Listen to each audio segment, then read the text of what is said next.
Madam President, The Majority Leader. are we in a quorum? I ask unanimous consent the quorum be dispensed with. Without objection. Now, Madam President, after nearly 2 weeks of Democrats and Republicans working together, the Senate is going to take a final vote on the anti-Asian hate crimes bill later this morning. The vote today on the anti-Asian hate crimes bill is proof that when the Senate is given the opportunity to work, the Senate can work to solve important issues. In the wake of the COVID-19 pandemic, Asian Americans across the country have been victim of a surge of discrimination and racially motivated violence and bigotry. In New York, I've attended rally after rally and heard one story after another about Asian Americans who were afraid to ride the subway, afraid to go to work, afraid to walk down the streets, having to adjust their daily lives for fear of being spat upon, glared at, or even worse. This is not an occasional occurrence. It's occurring every day in just about every corner of America. Now, racism has always existed in America, unfortunately and sadly, and the legacy of anti-Asian sentiment goes back centuries to dark chapters in our history, like the Chinese Exclusion Act and the internment of Japanese American citizens during World War II. Now, we've made great strides since those days, but over the past several years, the forces of hate and bigotry seem to have gained strength, too often encouraged by our former president. It's time for all of us to stand up. By passing this bill, the Senate makes it very clear that hate and discrimination against any group has no place in America. Bigotry against one is bigotry against all.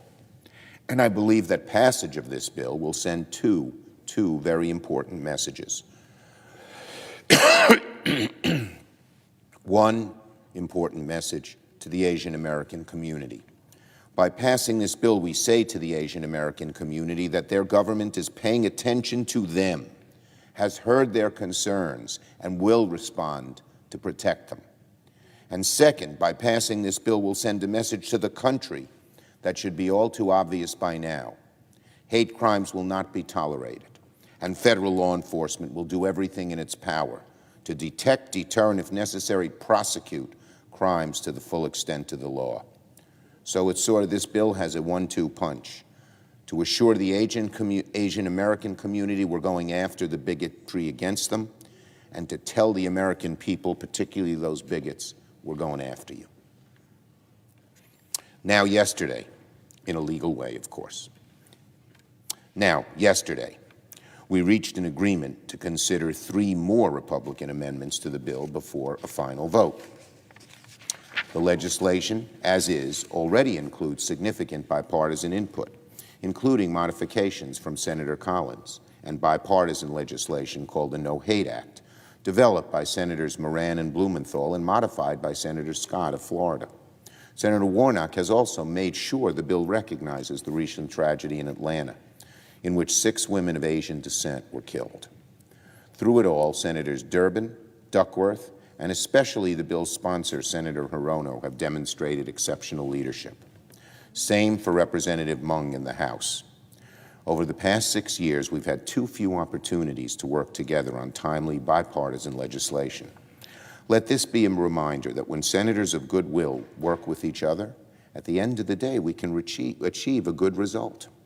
We can do it again in the next few weeks with a bipartisan water infrastructure bill, which will be on the floor next week, and soon thereafter, another bipartisan package of legislation concerning American competitiveness. Let's continue the bipartisan momentum as we move into next week. But today, I want to thank my colleagues who have worked together to bring this bill to the finish line. I look forward to seeing anti-Asian hate crimes bill passed by this chamber today and move one step closer to reaching the President's desk.